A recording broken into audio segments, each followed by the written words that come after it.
দর্শক, সাতক্ষীরায়ও ছড়িয়ে পড়ছে করোনা সংক্রমণ। এ নিয়ে আরো জানাবেন আমাদের সহকর্মী যুক্ত আছেন শরীফুল্লাহ কায়সার সুমন। সুমন, গত 24 ঘন্টায় কতজন আসলে আক্রান্ত হয়েছে এবং হাসপাতালগুলোতে প্রয়োজনীয় আইসোলেশন ইউনিট আছে কিনা, যদি এই তথ্য আমাদেরকে দিতেন। জ্যোতি, গত 24 ঘন্টার যে রিপোর্ট সেটি হচ্ছে নতুন করে 3 জন আক্রান্ত হয়েছে এবং এই 3 জনের মধ্যে 2 জন হাসপাতালে এবং সাতক্ষীরা মেডিকেল কলেজ হাসপাতালে চিকিৎসাধীন, একজনকে আইসোলেশনে রাখা হয়েছে, তার ব্যক্তিগত পর্যায়ে তিনি চিকিৎসা করছেন।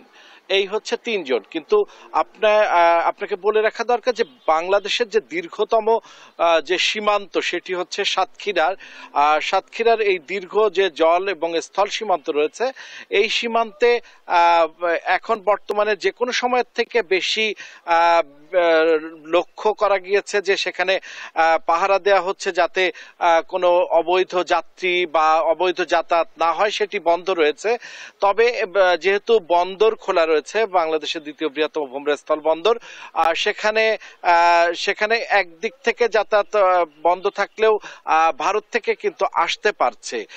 ফলে যেটি হচ্ছে যে এখানে সেই ভূমধ্যস্থল বন্দরেও সতর্কতাটি বাড়ানো হয়েছে এবং সাতক্ষীরা সদর হাসপাতাল এবং সাতক্ষীরা মেডিকেল কলেজে প্রাথমিক এবং চিকিৎসার যে কার্যক্রম সেগুলো কিন্তু রাখা হয়েছে।